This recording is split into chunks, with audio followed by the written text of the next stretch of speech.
నమో కనకదుర్గ. జై శ్రీరామ్. శ్రీమాత్రే నమః. శ్రీ గురుభ్యో నమః. 2024 సంవత్సరం ఏప్రిల్ నెల వార ఫలితాలు. 2024 ఏప్రిల్ 21వ తారీఖు నుంచి ఏప్రిల్ 27వ తారీఖు వరకు కూడా ద్వాదశ రాశుల వాడికి గోచార గ్రహస్థితిలో ఏ ఫలితాన్ని ఇస్తూ ఉంది. దానికంటే ముందుగా ఈ వారం యొక్క గోచార గ్రహస్థితులు. మేషరాశిలో గురు భగవానుడు సంచారము. గురు భగవానుడు సూర్యనారాయణ మూర్తితోటి కూడి మేషరాశిలో సంచారం చేస్తూ ఉన్నారు. కన్యా రాశిలో కేతుదేవుని సంచారము, మకర రాశిలో శనైశ్వరుని సంచారము, ఆఖరిదైన మీనరాశిలో రాహు భగవానుడి సంచారము, వక్రించిన బుధుడితోటి కూడి రాహు భగవానుడి సంచారము. ఈ వక్ర బుధుడు ఈ వారంలో వారం చివరిలో వక్రం నుంచి బయటకు వస్తారు. అంటే 25వ తారీఖు నుంచి వక్రగతిలోంచి బుధ భగవానుడు బయటకు వస్తాడు. 24వ తారీఖు వరకు కూడా ఆయన వక్రగతిలోనే ఉంటాడు. 25 నుంచి వక్రగతిలోంచి బయటకు వస్తున్నాడు. శుక్ర భగవానుడు కూడా మీనరాశిలో సంచారము. మీనరాశిలో ఉన్న శుక్రుడు 25వ తారీఖు నుంచి మీనరాశి నుంచి మేషరాశిలోకి రాబోతూ ఉన్నాడు. మేషరాశిలో 3 గ్రహాలు వరుసగా, అలాగే మీనరాశిలో కూడా రాహువు బుధుడు 24వ తారీఖు వరకు శుక్రుడితోటి కూడి 3 గ్రహాలు. 24 నుంచి రాహువు వక్రస్థితి నుంచి బయటికి వచ్చిన బుధుడితోటి కూడిన రాహువు సంచారము. కుజుడు సంచారము కుంభరాశిలో జరుగుతుంది. శనీశ్వరుడితోటి కూడిన కుజ సంచారము కుంభరాశిలో జరుగుతుంది. కుంభరాశిలో కుజ భగవానుడు సంచారము, ఆయన రాశి అయిన మేషరాశిలో సూర్యనారాయణ మూర్తి మరియు గురు భగవానుడి సంచారము. ఈ నేపథ్యంలో ఈ వారం ద్వాదశ రాశుల వాళ్ళకి ఎలాంటి ఫలితాలు, శుభ ఫలితాలు చోటు చేసుకోబోతున్నాయి, ఈ విషయాలన్నీ మనం తెలుసుకుందాం. ఈ వారం యొక్క విశేషాంశం ఏమన్నా ఉందా, ఇది ఒకసారి మనం పరిశీలిద్దాం. ఈ వారం యొక్క విశేషాంశము సూర్యనారాయణ మూర్తి తన ఉచ్చ రాశి అయిన మేషరాశిలో సంచారం జరుపుతూ ఉన్నారు. ఉచ్చ స్థానమైన మేషరాశిలో ఆయన మామూలుగానే ఆయన ఉచ్చ రాశి అయిన మేషరాశిలో సంచారం చేస్తుంటే చాలా మంచి ఫలితాన్ని ఆ ద్వాదశ రాశుల వాళ్ళకే ప్రసాదిస్తారు. అలాంటిది జీవకారకుడైన బృహస్పతితోటి కూడి సంచారము. అలాగే ఈ నెల 24వ తారీఖు నుంచి శుక్ర భగవానుడు కూడా, అంటే ఇద్దరు గురువర్యుల సమక్షంలో సూర్యనారాయణ మూర్తి సంచారం మేషరాశి, అది కూడా మేషరాశి కాలపురుషుడి కుండలిలో ప్రథమ రాశి మేషరాశి. ఈ ప్రథమ రాశిలో సూర్యనారాయణ మూర్తి ఉచ్చస్థానం తీసుకున్న అద్భుతమైన రాశిలో గురు భగవానుడు, దేవతల గురువైన గురు భగవానుడు, దైత్య గురువైన శుక్రాచార్యులతోటి కూడి సూర్యనారాయణ మూర్తి సంచారము అద్భుత ఫలితాన్ని ద్వాదశ రాశుల వాళ్ళకి కూడా ఇవ్వబోతోంది.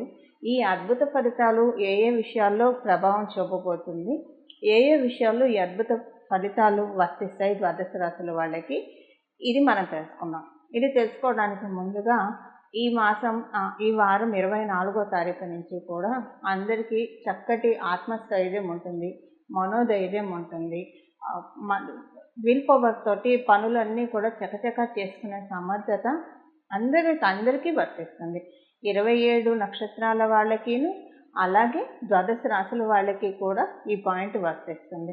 ఎవరికైనా ఆరోగ్య సమస్యలు ఉంటే ఆరోగ్య సమస్యలు సెట్ అయ్యే విధంగా మంచి వైద్యం దొరకడము, తదితర అంశాలన్నీ కూడా ఆ చల్లని సూర్యనారాయణ మూర్తి కృప వల్ల అవ్వడానికి బగబగా మండుతూ ఉన్నా సరే వేసవిలో ఆయన లేనిదే మన ఉనికి మన మనుగడ ఉండదు. కాబట్టి ఆయన మనకి ఎలాగైతే ఆయన కాంతిని తీసుకొని చంద్రుడు చల్లగా వెన్నెల్లు కురిపిస్తాడో, ఆయన కాంతితోటి మన జీవితంలో పచ్చదనము, చల్లదనము శోభాయమానంగా ఉంటుంది. ఇప్పుడు మనం ద్వాదశ రాశుల వాళ్ళకి కూడా ఈ గోచర గ్రహస్థితులు ఎలాంటి ఫలితాలు ఇస్తున్నాయి అన్న విషయాలు ఒక్కసారి పరిశీలిద్దాం. వృషభ రాశి యొక్క ఫలితాలు. వృషభ రాశిలో పుట్టిన వాళ్ళకి మీకు వ్యయ స్థానంలో సూర్యనారాయణ మూర్తి సంచారము. వ్యయ స్థానం కుటుంబానికి సంబంధించిన కొన్ని ఖర్చులు మీ అదుపు లేకుండా అవుతుంది. తల్లిగారికి మీకు మధ్య ఈగో క్లాషెస్ రావడానికి, తల్లిగారు కావచ్చు, తల్లి సమానమైన వారితోటి ఈగో క్లాషెస్ వస్తాయంటే అది మీ అత్తగారు కావచ్చు, మీ పెద్దమ్మ కావచ్చు, మీ పిన్నమ్మ గారు కావచ్చు, ఎవరైనా మీరు తల్లిగా భావించే వాళ్ళు ఎవరైనా ఉంటే కనుక వాళ్ళతోటి స్వల్పంగా ఈగో క్లాషెస్ వస్తాయి. మీరు వర్కింగ్ ఉమెన్ అయితే, లేదా మీరు ఆడైనా మగ అయినా సరే, మీరు వర్కింగ్ అయితే మీరు పనిచేసే చోట మీకంటే వయసులో పెద్దవాళ్ళు, అది ఆడవ్వచ్చు మగవ్వచ్చు, వాళ్ళతోటి కూడా కొంత ఈగో ప్రాబ్లమ్స్ చోటు చేసుకుంటాయి. దానికి మీకు రీజన్ కూడా తెలియదు, చాలా సిల్లీగా అనిపిస్తుంది. అసలు ఎందుకు ఇలాగ మాట్లాడుకోవట్లేదు, చాలా సిల్లీగా అనిపిస్తుంది, వడ్ల గింజలో బియ్యపు గింజలాగా అనిపిస్తుంది. బట్ ఈ వారం అంతా కూడా కొంచెం ఈగో క్లాషెస్ తోటే మీకు ఈ వారం వెళ్తుంది. ఇదొకటి చిన్న నెగిటివ్ పాయింట్ ఉంది.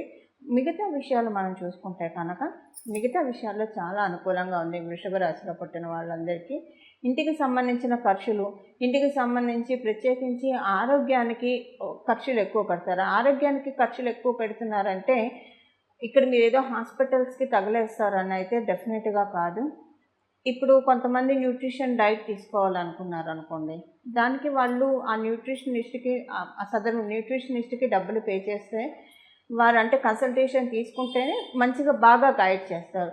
అది మంచిదే కదా, అది హాస్పిటల్కి అనవసరంగా అయ్యే ఖర్చు అయితే కాదు కదా. అలా మీ హెల్త్ బాగుపరుచుకోవడానికి ఖర్చు అయితే ఈ వారం జరుగుతుంది. ఈ వారం నుంచి స్టార్ట్ అవుతుందనే చెప్పాలి. ఇలా ఏదో ఒక ఖర్చు, లేదా మీ తల్లిగారి హెల్త్ రీత్యా ఖర్చులు జరుగుతాయి. హెల్త్ రీత్యా ఈ వారం కొంచెం ఖర్చులు జరుగుతాయి అది కూడా చాలా స్వల్పంగా. ఒకవేళ మీ తల్లిగారి జన్మజాతకంలో బాగా ఉంటే ఇది క్యాన్సిల్ అయిపోతే ఇలా ఇంకొక రకంగా మీ పర్సనాలిటీ మేక్ ఓవర్కి డబ్బు ఖర్చు కొంత ఉంటుంది.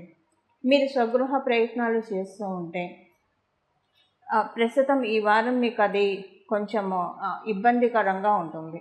ఇబ్బందికరంగా ఎందుకు ఉంటుందంటే ఆ బిల్డర్ ఎవరైతే మీరు ఇస్తారో, లేదా ఎవరికైతే మీరు పనులు అప్పచెప్తారో వాళ్ళు కొంత పనులు వేగవంతంగా చేయట్లేదు అన్న అసంతృప్తి ఒకటి మిమ్మల్ని బాగా వేధిస్తూ ఉంటుంది. ఈ వారమే గృహ ప్రయత్నాలు ప్రారంభించాలనుకున్న వాళ్ళు కనీసం ఒక 2 వారాలు ఇక్కడి నుంచి ఒక 2 వారాలు వీటిని పోస్ట్పోన్ చేసుకోవడమే ఉత్తమము. విద్యార్థులందరికీ కూడా మంచి శుభ సమయమే. ఫైనాన్షియల్గా ఆర్థికంగా చాలా మంచి శుభ సమయము. ఒక ఈగో క్లాషెస్ మినహాయిస్తే మిగతా విషయాల్లో ఈ వారం మొత్తం కూడా వృషభ రాశిలో పుట్టిన వాళ్ళందరికీ చాలా చక్కటి శుభ సమయం. చూశారు కదండి మీ రాశి యొక్క ఫలితాలు. ఈ వారం చేసుకోవాల్సిన పరిహారం మనం ఒకసారి చూద్దాం. సూర్యనారాయణమూర్తి మేషరాశిలో ఉచ్చ నుండి ఉన్నాడు. కుదిరితే కనుక, అంటే మీకు టైం సహకరిస్తే రాత్రిపూట కొంచెం పెందలాడే పడుకోగలిగే అవకాశం ఉన్నవాళ్ళు ఉదయాన్నే సూర్యోదయ పూర్వమే స్నానం చేసి సూర్యనారాయణమూర్తికి అర్ఘ్య ప్రదానం చేస్తే చాలా మంచిది. మేషరాశిలో సూర్యనారాయణమూర్తి సంచారం చాలా మంచి ఫలితాలు వస్తున్నాయి. సంవత్సరం వరకు కూడా మనకి కావాల్సిన ఆత్మస్థైర్యాన్ని, మనోనిబ్బరాన్ని, దృఢ సంకల్పాన్ని సూర్యనారాయణమూర్తి ప్రసాదిస్తాడు. ప్రత్యేకించి ఆరోగ్యం భాస్కరాది చేయదు. ఈ సంవత్సరం పొడుగుతా మనం ఆయురారోగ్య ఐశ్వర్యాలతో ఉండాలంటే ఐశ్వర్యప్రదాత, ఆరోగ్య ప్రదాత అయిన సూర్యనారాయణమూర్తిని శరణ వేడాలి. సూర్యనారాయణమూర్తిని ఎలా శరణ వేడాలి ఈ విషయం ఇప్పుడు మనం చూద్దాం.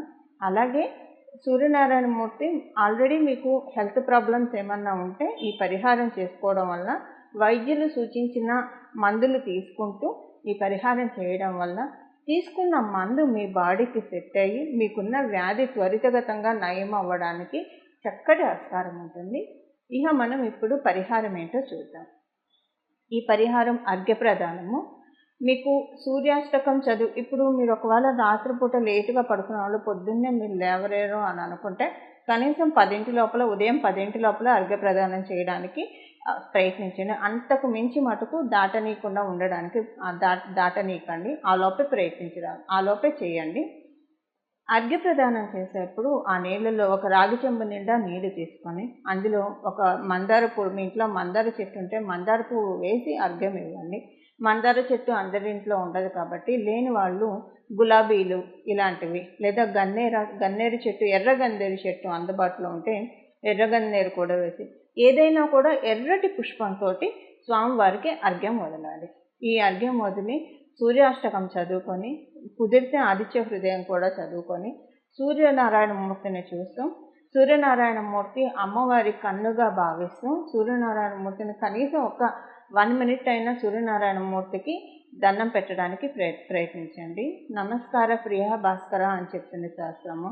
సో ఒక్క నమస్కారంతో సంతృప్తి చెందే దేవీ దేవతలు ఎవరైనా ఉన్నారంటే ప్రథమంగా ఆ కోవలోకి వచ్చేది నిస్సందేహంగా సూర్యనారాయణమూర్తి. అలాగే సుబ్రహ్మణ్య స్వామి కూడా ఒక్క నమస్కారానికి ప్రీతి పొందుతాడు అని చెప్పి మనకి స్కాంద పురాణం తదితర గ్రంథాల్లో ఉన్నది. అలా ఇప్పుడు ఈ వారము విడవకుండా సూర్యనారాయణమూర్తి పాదాన్ని పట్టుకోండి. సూర్యనారాయణమూర్తి పాదాన్ని పట్టుకోవడం వల్ల వచ్చే సంవత్సరం వరకు చేసేది మనం ఈ వారం వరకు అయినా సరే రిజర్వ్ చేసుకోవడం. ఇప్పుడు మనం డబ్బులు దాచుకుంటే మనకి లేని సమయంలో ఉపయోగపడతాయి. అలాగా ఇప్పుడు చేసుకునే రెమెడీ మనకు కావలసిన సమయంలో చక్కగా ఉపయోగపడుతుంది. ఇలా సూర్యనారాయణమూర్తి ఆశీస్సులు మీరందరూ అందుకుంటారని ఆశిస్తూ, అందుకోవాలని భావిస్తూ మంగళం. నమో కనకదుర్గ, నమో భగవతే వాసుదేవాయ.